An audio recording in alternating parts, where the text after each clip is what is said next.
everybody. It's so good to see all the scholars. I'm recognizing faces and names, so I'm really happy about that.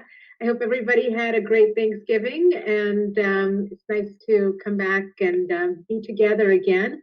I'm just really pleased and honored to have Miriam Lopez join us today. I was introduced to her through a colleague of mine, and when she spoke so highly of Miriam, and I just thought she would be a great fit to for our organization and as well as for all of you to learn about her journey. So I'm really excited to hear about that as well. But anyway, so without further ado, please let me introduce you to Miriam Lopez. And we are so thankful that you have joined our scholar team and our staff. So take it away. Hi, everyone. Can you hear me? Or the echo? Oh. Thank you so much for having me. I'm glad to be here. I myself am a first-generation college student, and when I was growing up and middle school, high school, talking to people who went to college for me was really inspirational and sort of helped me figure out how to get there myself. And so I'm always happy to share my journey and provide feedback to people and whatever you need, because I didn't have anyone in my family who went to college. So it's always helpful to meet people outside of your community who can share from those experiences. So again, thank you so much for being here. So like I mentioned, my name is Miriam. I am a first generation college student. I actually was born in Mexico, and my family immigrated to California when I was 5 years old. And so I grew up in California, actually for 10 years of my life. I was undocumented, and then in high school got my permanent residency. And so I can identify as growing up as an immigrant and as Latina and as first generation and as low income, and as I grew up in a Spanish speaking household. So all of those identities sometimes make it a little bit trickier to navigate the system if you're the first one to do it. I graduated, so I grew up in Sonoma, California, and I attended Macalester College in St. Paul, Minnesota. And so it is actually a school out of state. So that was a really tough transition, and I can talk about it more later. But for me, I think it was a great step to leave my comfort of my own community and try something new. My parents really wanted me to go to Sonoma State, which is our local state university. They wanted me to stay close to home. They knew people whose children went there. They wanted me to live at home and commute to take classes.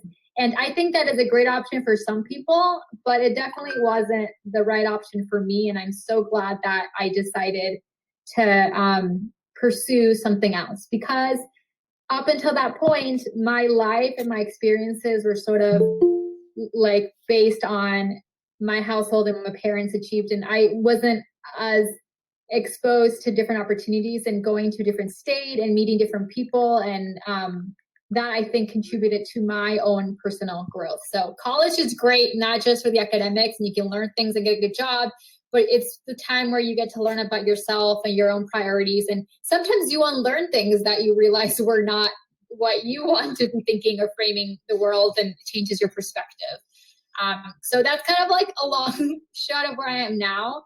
I have these questions, Perry, and feel free to cut me off and tell me if you want to talk about something else. But something that I was asked to talk about is what it's like to be a first generation college student. And I can say that definitely, if I can sum it up into one thing, I would say it's really requires a lot of extra work on you as an individual. If you are the first one in your family, if you don't know anyone else who's doing it, you really have to reach out to support system, right? Like this program that you're all in, to your mentors like Perry, to other people who have gone to college, and sort of piece things together. I didn't have a mom or a dad who went through the process and who would tell me, you need to take these classes, you need to take this test, you need to apply now. I didn't have that. I had to find that somewhere else. And I was very thankful. I was in a program called Summer Search, and then I had a mentor through a mentoring program. And then I was part of AVID. I think Perry told me maybe some of you are part of AVID. And so through these different programs, I was able to learn what classes I should be taking, because not all the classes in high school are college track. I didn't know that. So I had to be an AVID. I was told what A through G was and all the classes I needed to take. And, through the different programs, people were encouraging me to apply to schools out of state. Macalester, I didn't even know was a university that even existed. It never would have crossed my mind if someone didn't tell me, it sounds like the type of school you want to go to is a small liberal arts college. I didn't even know what that was. And so, getting this feedback, I was able to sort of just like trust people and guide me. And so that was, I think, super important. Another thing, I think, if you're a first generation college student and your parents don't know how to navigate the system, it also seems like it's really expensive and unattainable. And yes, college tuition is very high, but you can apply for scholarships and grants and different ways to fund your education so it doesn't make it as expensive. So I think, in short, it's just like all of these things that are helpful for applying to college and thinking about college. I had to seek outside of my household, where compared to my friends that did have parents to go to college, when I met them in college, they had parents who were navigating them through the system, through the process since they were in, ninth grade. And so they didn't have to think about it as much. It was just something that they did. And so that additional work is something that I think comes with being a first generation college student. And it's definitely still possible, but it is you having to really take charge of your path. And you can do it, and reach out for help, and don't feel like it's you by yourself. You really need to, ask people for support. That's, I think, something that I would encourage you all to do. Miriam, I'm sorry. I'm gonna stop you real quick. So, yes. Just because I know that you're in the beginning of your intro and things like that, and a lot of our kids were really inspired of just your background of, you guys immigrating to California and things like that. We want to just talk a little bit about that process of, like, how was that transition for you, and how did you even know like education was your outlet then, and even just going to Sonoma and the language barrier. Just a lot of our kids were their native language was Spanish as well, and other languages, so they're really wanted to know how you navigate that for yourself, and made it something that was a motivation factor for you. Yes. Okay. Yeah. So I came to the U.S. when I was 5, and so I started kindergarten in the U.S. And so I think for me that is definitely something that made my transition easier. I know some people come when they're older, and it's a little bit harder to learn that language. I think when you're that young, it's just your mind is molding, and it's just so much easier to pick up languages. Research has studied that if you start earlier, it's easier to pick it up. So for me, earlier in elementary school, I didn't speak English. So that was a struggle that I had to figure out how to do. And then thankfully, with support from my school and my teachers, by 4th and 5th grade, I was considered fluent. So then I was able to feel like I was getting actually everything out of classes, versus in the past, it was we were taught in Spanish, but we were learning English. So I also was really happy, really fortunate that my school district had so many immigrants that they were able to have they had the support that English speakers needed, so that you could, second language English speakers needed, so you can pick up the language.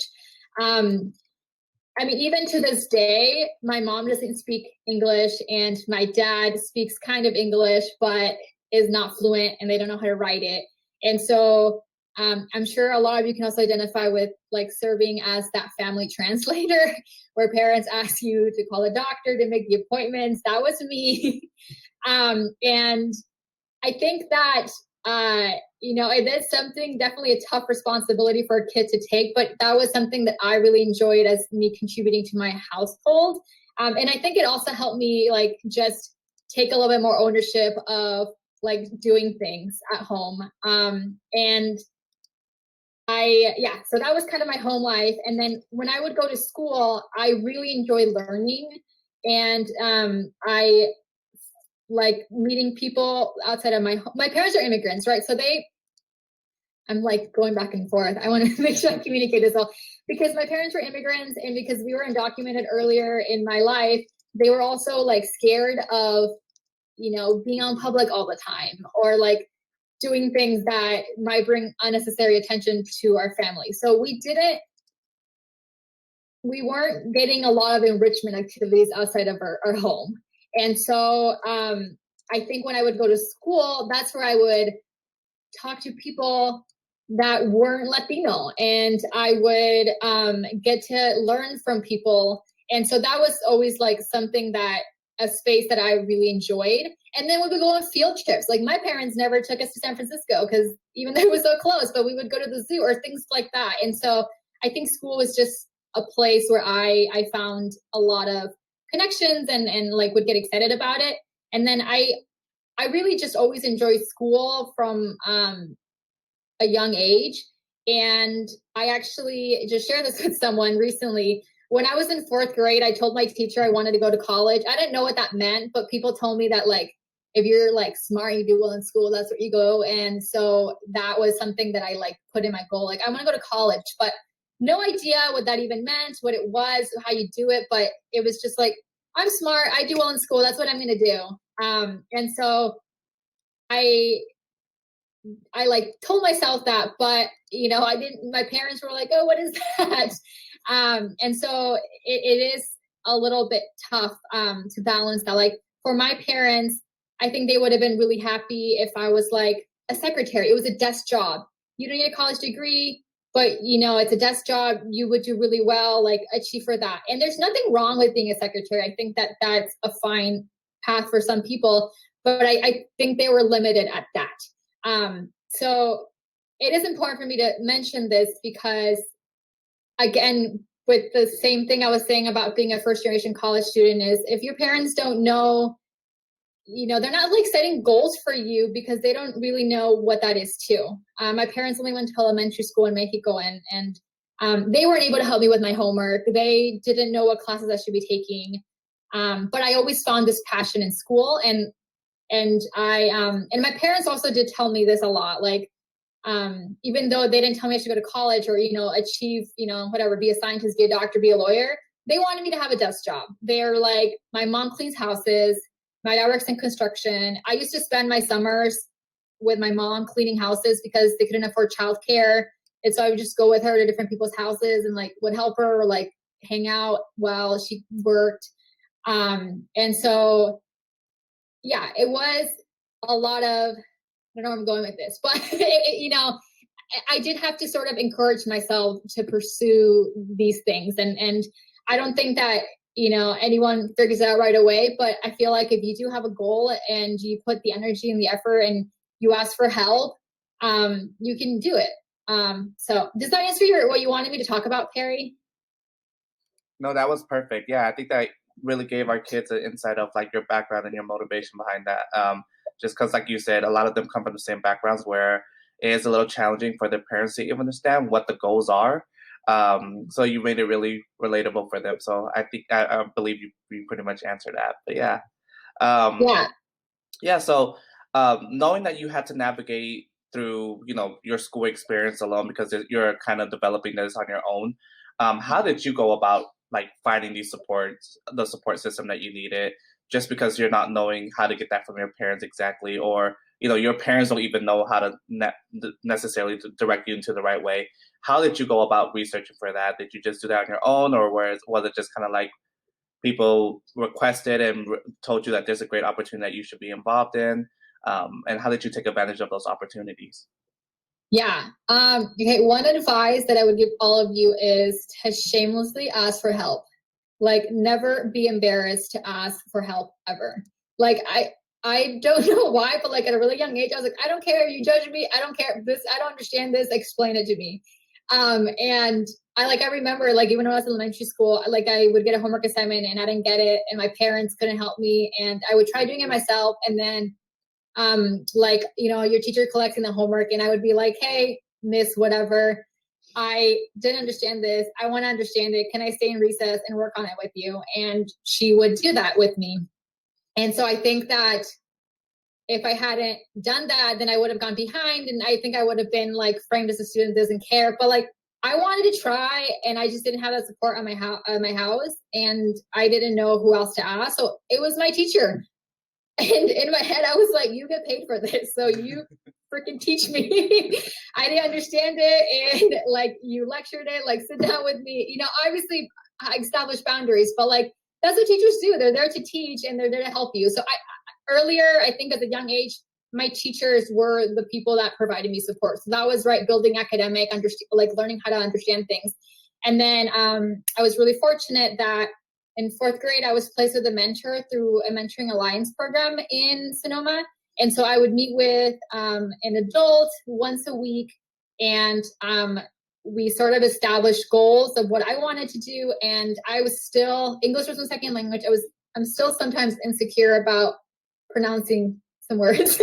And so I was working with her with like reading. I was like, I want to become a better reader. I want to be able to pronounce these things in a way that like people don't look at me like it's unfortunate, but I feel like sometimes if you have an accent or you say things, people do look at you like they think that you're not smart because of that, which is totally not true. But that was something I wanted to do. And so that was, I guess to summarize, in elementary school, it was more, how do I do well in school? How do I understand math? How do I know how to read? How do I learn how to speak English?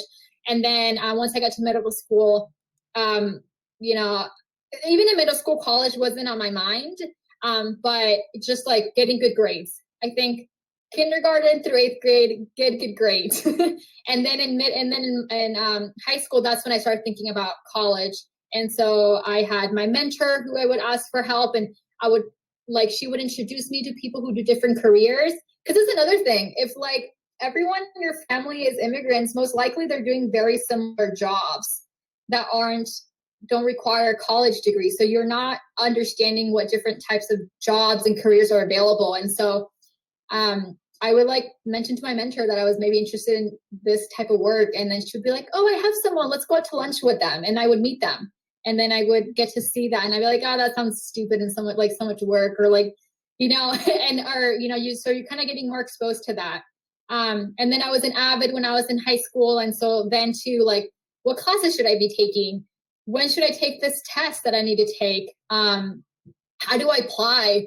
Applying to college is also super expensive. And like, being honest, how do we pay for this? There's support, and you just have to reach out to it. So I was able to get waivers. Like, I think it costs like $50, or I don't know how much it costs nowadays, $50 or $60 to apply to each university. That adds up. Like, asking my parents for $500 to apply to, 10 schools, that's a lot of money. And so never be ashamed to ask your teacher, career counselors, people in this program, Perry, how can I pay for this? Is there support? Is there scholarship? And even if there isn't something right away, they'll help you find something. So I think in every step of the way, there was different people that weren't in my house that I asked for help. And then even when I got to college was hard, like academically. I was not prepared 100%, I don't think. Even though I was a good student, like everything that was happening with like learning how to become an adult, live by yourself, go to school, it just added up like a lot. But I still asked for help. Most universities have tutors. I would go to the tutor every single week.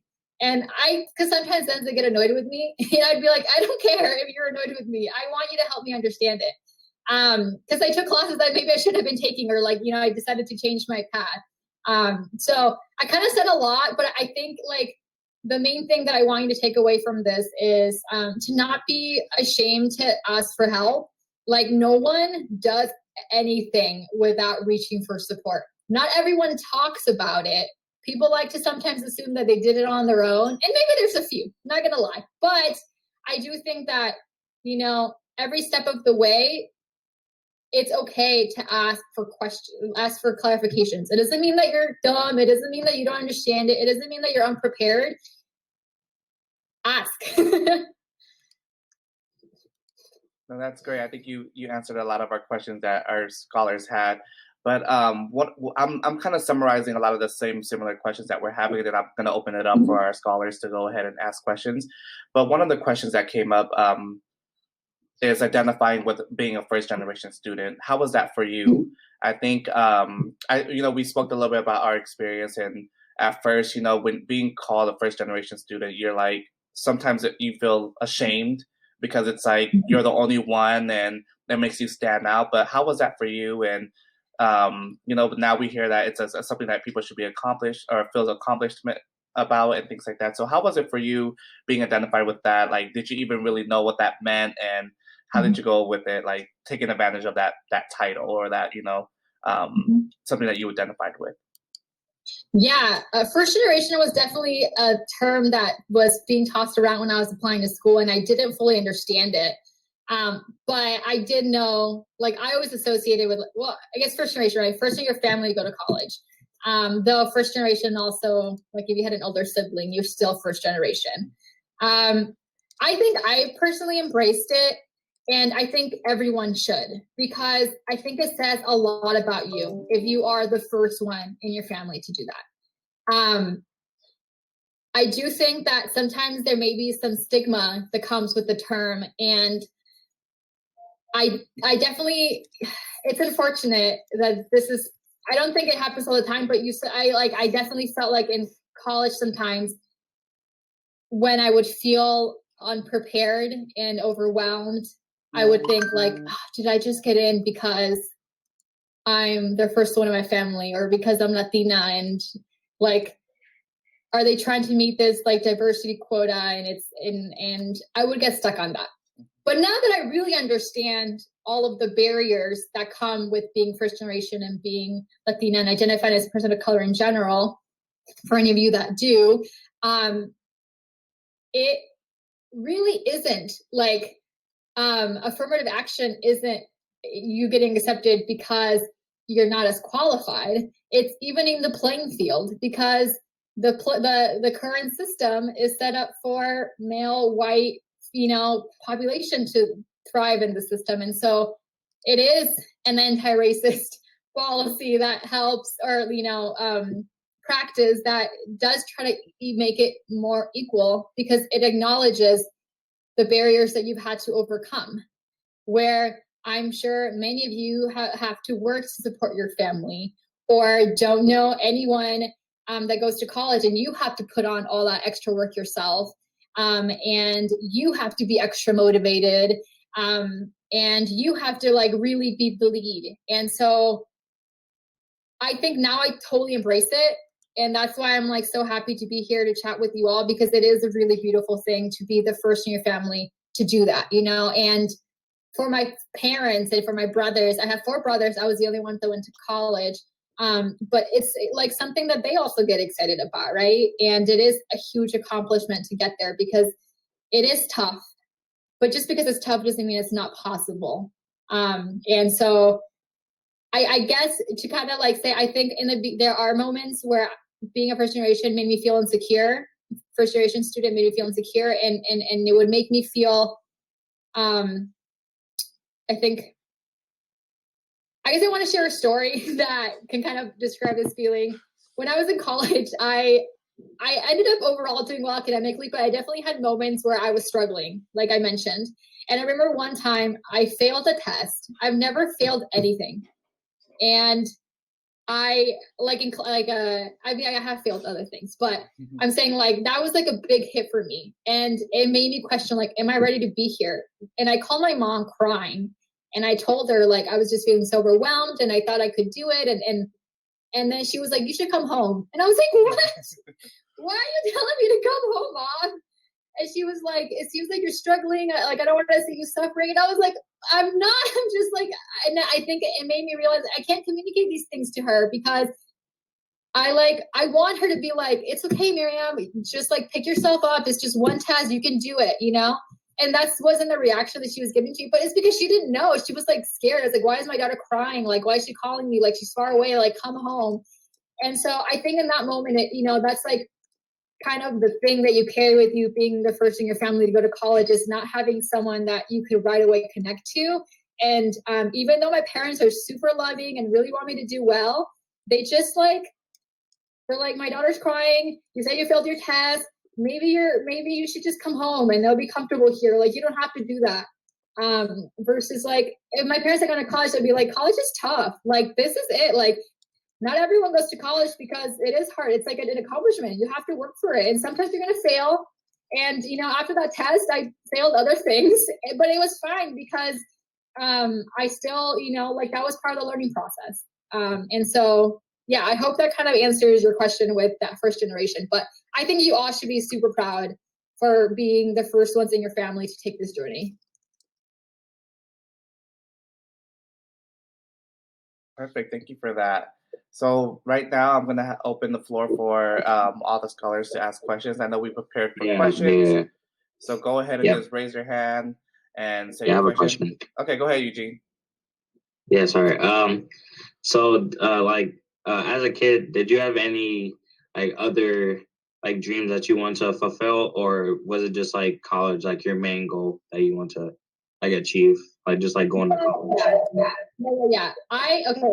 I guess I should clarify. I did say I wanted to go to college when I was younger, but that wasn't the goal I was attached to. I was like, I want to be a doctor. That's what I would say to myself. I want to be a doctor. I want to be a doctor. And then people are like, you have to go to college to do that.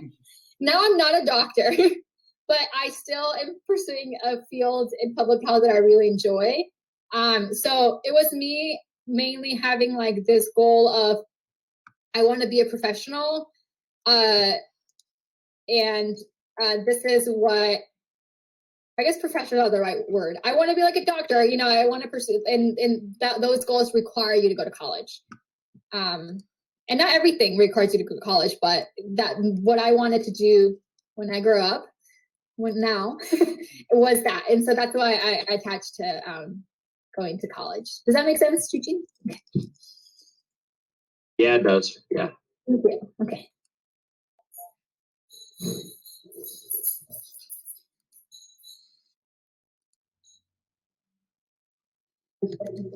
I have a question. How did you figure it out, like your career path? Okay, so there is no one way. I am still figuring it out. What I really linked to was, what do I enjoy doing? And so when I really enjoy health, and I think that everyone should have access to a doctor and everyone should be healthy. And when I was little, doctor was like the thing that I associated with it. And then when I went to college, I was like learning all these other things. And so right now I'm in a field called public health, which is super relevant because of coronavirus. It's a really relevant field.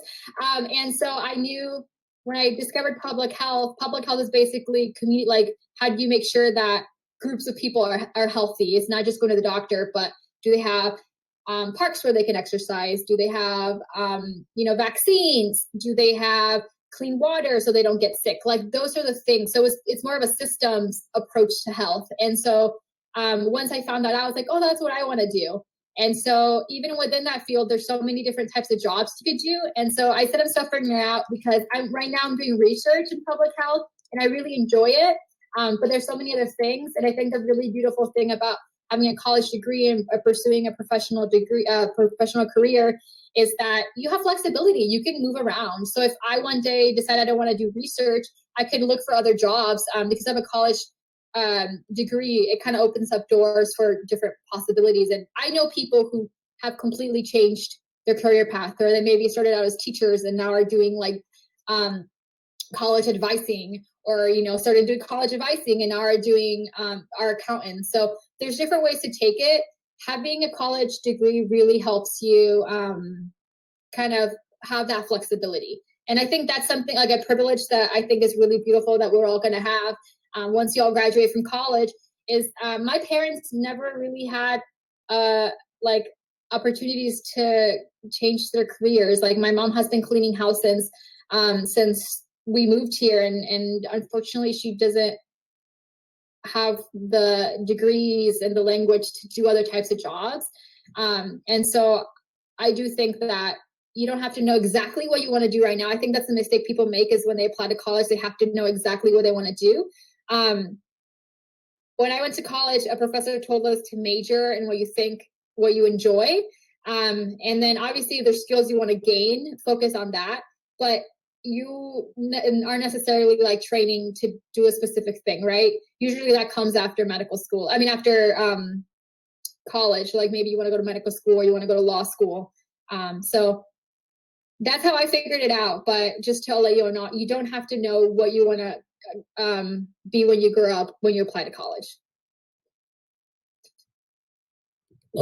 Hi, I'm Evan, and so I'm a first generation student as myself. Like, I haven't gone to college, but I will be going to. And I guess so. Like, personally, I've had challenges in school and stuff, and most going through those challenges kind of needed the support of my parents a lot, but due to how they didn't go through the same experiences, it was usually hard for them to understand the challenges.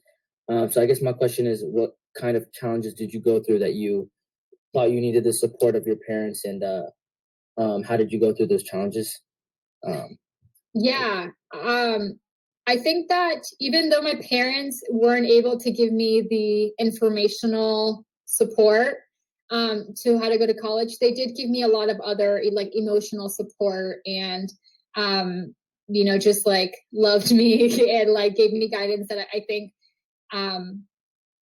that is super instrumental to me as a person and my successes and whatnot. And so it is challenging. I think for me, it was sort of accepting that my parents love me and they're going to like emotionally support me, but they're not the people that I go to when I'm going to ask them for help on a cover letter for a scholarship, or for a scholarship, or for a college application. But they are the people that I'm going to like go to when I start crying because I didn't get accepted into my dream school or whatever, So and it's tough because we all have different needs and require different supports.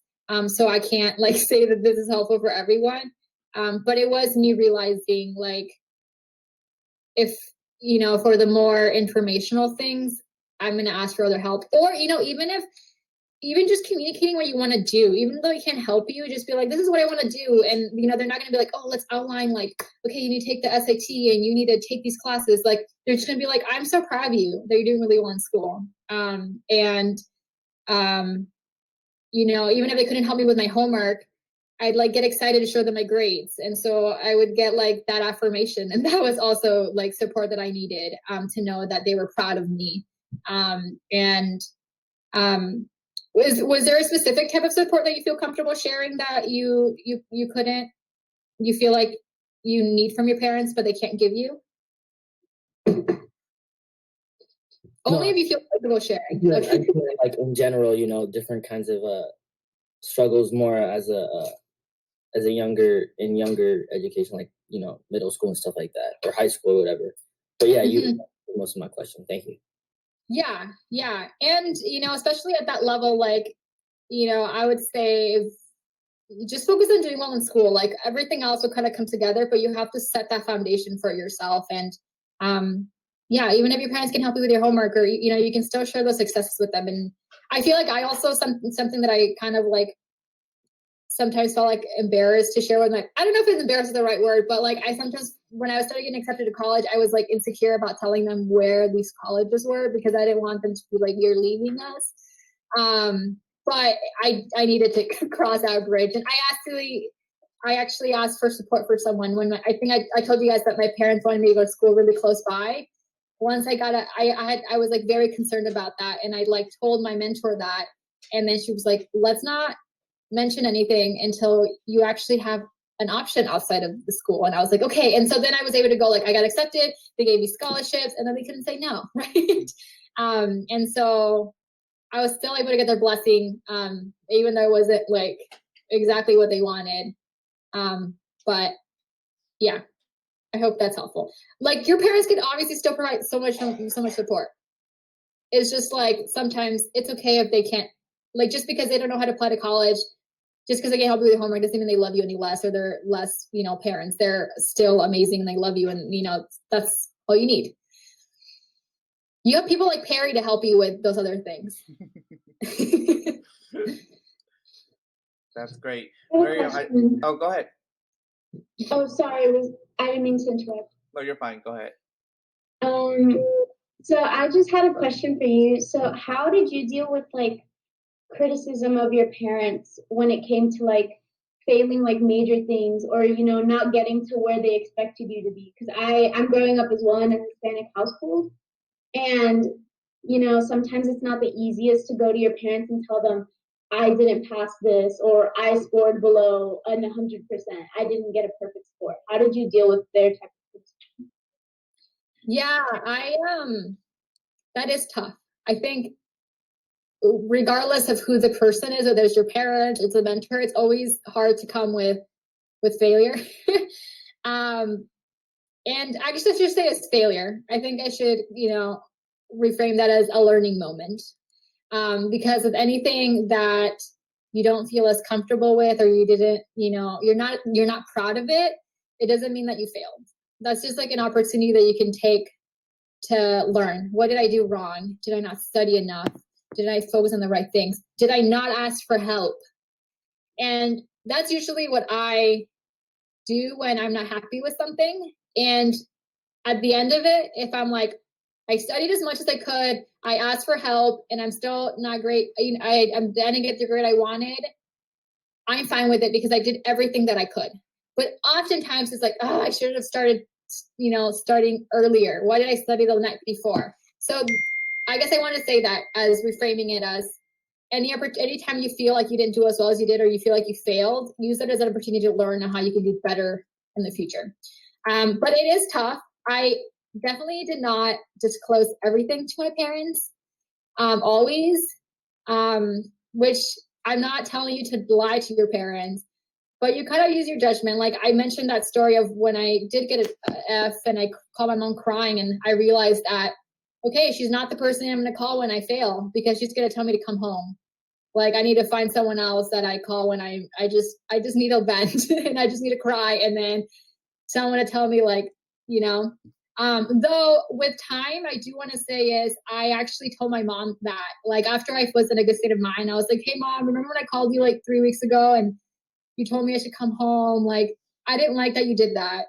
Like, I want you to keep this is what I want to do, and it's really hard, but I want to do it, and I want you to continue to support me. And then she was like, oh, okay. I just was like so concerned.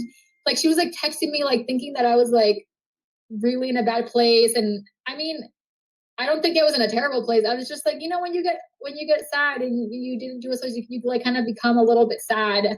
But it doesn't mean I wanted to quit.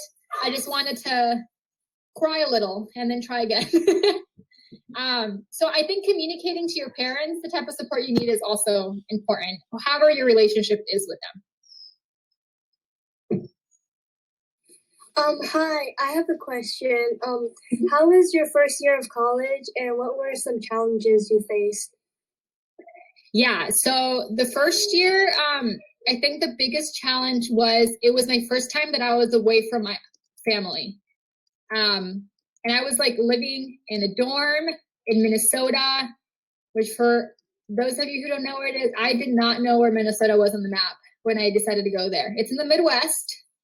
And I would get homesick. I was so used to being around my family. And then so I think that was the hardest thing for me, was being so used to being with my parents and my brothers all the time. And first year was tough. But also I do want to say that in general, my first year of college was awesome. I was like living alone for my first time. I was like meeting new friends. I didn't have a bedtime. You like do whatever you want.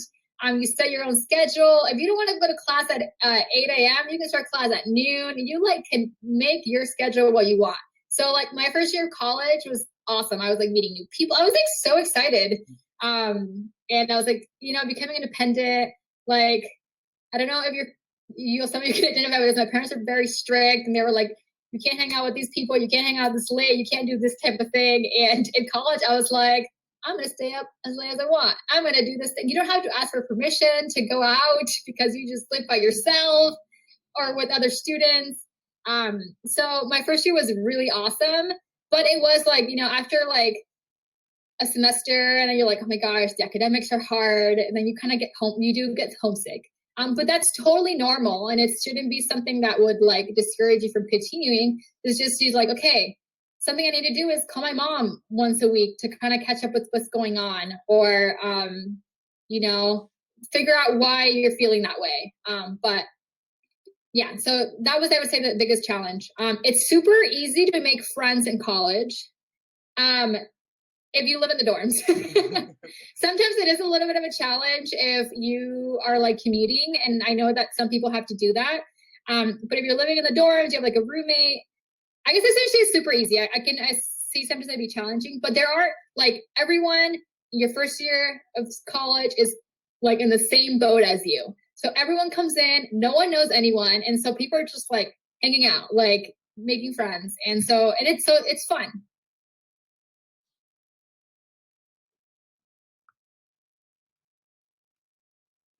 That's great. Do we have any other questions? I know I have a list of questions that some of my other scholars weren't able to be here, that I'll ask for them, but I'm open to, I want to make sure that everyone has a chance to ask their questions.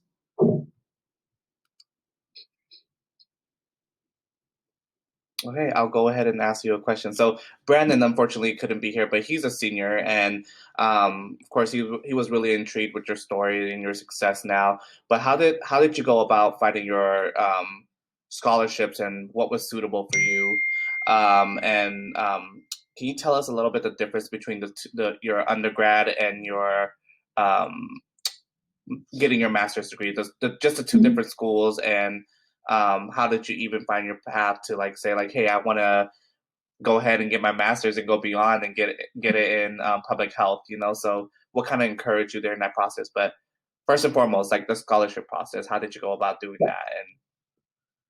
Okay, so the scholarship process, there's different ways. So the first way is when you apply to go to college, you also like fill out this application called a FAFSA. Everyone should do it. You basically write like this application, you write how much money your parents make. And so then, how many assets they have, etc. And then this application spits out a number. And this number is the expected family contribution that is calculated based on how much money your parents make. To give you all a perspective, I grew up in a low-income household, so mine was zero. Like this application was like, your parents are poor, they can't help you pay for college. And so then the universities I applied to got that number. And each university has money that they can give to students. Some of that money is based on your grades, so that's what you should do really well in school. And some of that money is based on need. It's how much money, what this application tells you. And so I had gotten good grades and my parents are poor. So I was able to get money from both of those. And when you get your acceptance letter to college, they usually send you a financial aid package. And this financial aid package, they outline how much the college costs, how much money they're going to give you, and sort of what the need is. And so there are some universities that meet 100% of need, and some of them don't. And so like I got a package that was like grants, which is basically like scholarships. It's free money, scholarships. And then I got like a loan, which is pretty small. And then I had to get a job on campus, and that's how I was going to pay for college. And so for every college I applied to, I got one of those letters. So that letter was super helpful for me to decide how much that college was going to cost. However, that's just one package. So that's really good. And you do that when you're applying to college. You can get other scholarships outside of your university. So like most high schools, I don't know if Boys Hope, Girls Hope has scholarships, community scholarships, like you can apply for all those things. So I got money from my university, and then I got also money from high school and community scholarships. That's how I was able to pay for college. This is my theme that I want to tell you. Do not be afraid to ask people for help. I was at my counselor's office all the time being like, are there any scholarships? Because a lot of scholarships get routed through high schools. And so they'll be like a business that's like, oh, we want to create a scholarship fund for $5,000. And they send it to the high school, and then you can apply to it. There's different ways to do it, right? So that was one way. I would go and be like, are there any new scholarships coming up? Are there any new scholarships coming up? Like, tell people you need help and you need scholarships, and people will send you. And so then it's up to you to apply to them and put in that work, and then that's how you get money. Hold on one second, sorry.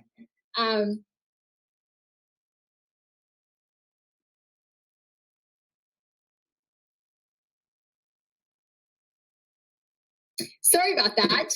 And so, yes, so that's how I went about getting scholarships. And you know, I did have to take out a few $1,000s in loans, but there were, so, you know, that's also when you talk to someone about like school, like federal loans versus private loans, so that like the loans I took out were government loans, so they didn't have very high interest.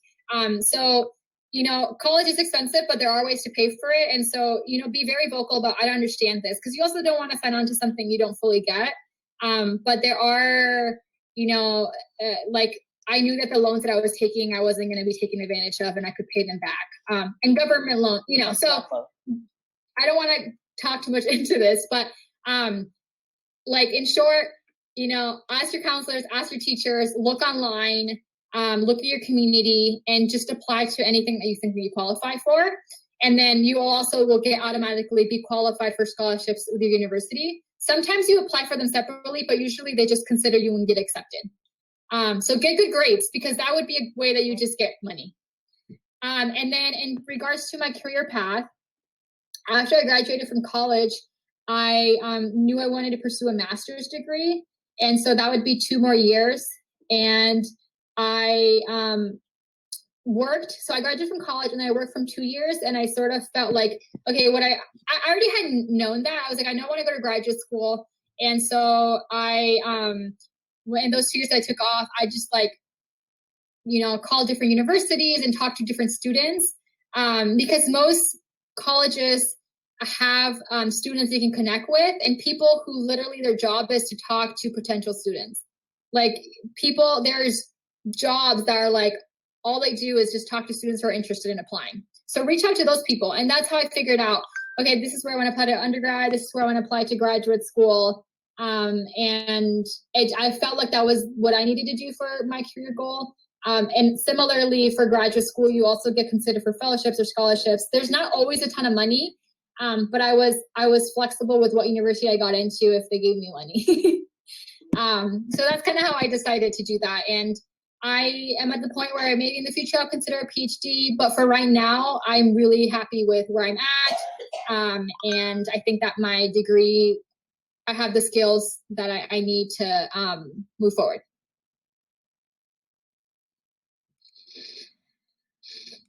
That's great. Thank you, Miriam, for doing that, or for telling us that. We have about 5 minutes.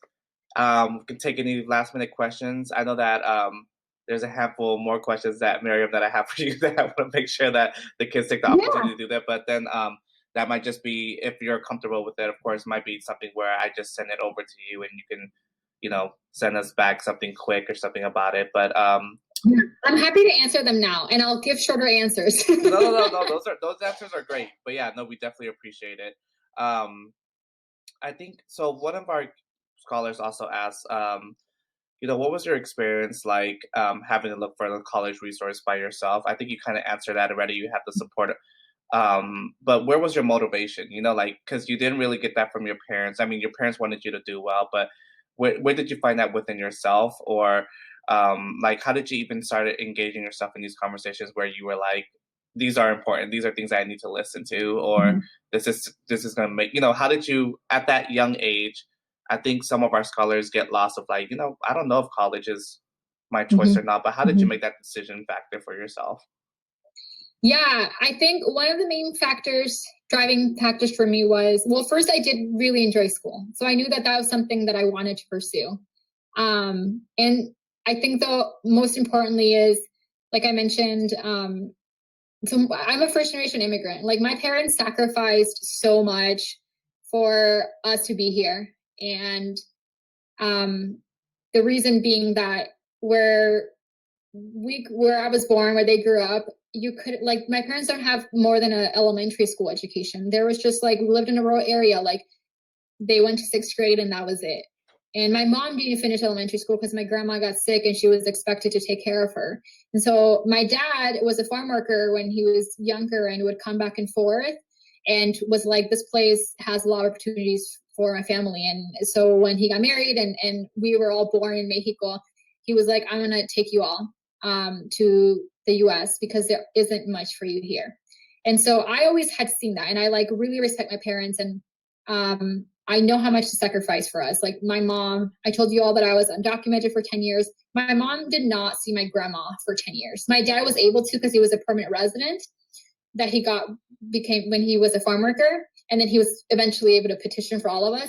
But like, I remember like on Mother's Day and I would get really sad. Like, I guess in short, like I knew how much to sacrifice for us to be here. And I was like, in my head, I was like, I want to like do something with this opportunity. Like, you know, I do think that it is tough and it's a lot of work that you have to do, but I'm like, I have resources here. I have people who are willing to help me. And so I'm going to take advantage of that. And that is why I tell you guys, don't like be embarrassed to ask for help. Literally, people get paid to help you. And so I was like, I'm gonna take advantage of these people. Not like advantage of them, but I'm gonna utilize them. I'm gonna use these resources because I wanna do something else. And like I mentioned, my parents were like always motivating us to do well in school because they didn't want us to be like, my mom would say, like, I don't want you cleaning other people's toilets. Like, I want you to have a career that you're proud of. And she's like, I do it because I have to, but you don't have to do that. And so that I think has been my motivating factor in wanting to pursue higher education. And now like wanting to make sure that everyone has that opportunity because not everyone does. Mm-hmm. But you all are so lucky to be part of this Boys Hope, Girls Hope program and have these resources and really take advantage of, you know, the workshops and the resources and the mentor, like, because a lot of it, even though you're part of these programs, you could be passive and just like getting by, you know. But if you are like, I'm gonna call you Perry, I'm gonna ask you this thing, like, you know, you don't want to keep picking you, Perry, but like, you know, let him know. And I also just believe, like, if you tell people like your dreams, they will help you make it. And so, like, don't be embarrassed. I think sometimes it is easy to like. It's easy to feel embarrassed, be like, I want to go to college because you maybe are insecure about it, or like, and you don't want people to think and then disappoint them. Like, put it out there, you know, and let people help you get there. That's so awesome. Thank you for closing with that. So we are at time. So I just wanted to say thank you. You know, thank you for being so open with our scholars. You know, we really do appreciate this. I think you really inspired us all to, you know, reach for our dreams and to ask for that support. You know, Miriam is so right. I literally repeat this to all of our scholars. We get paid to do this, so we're here to help you guys, and it's something that we love to do, and that's why we're dedicated to it.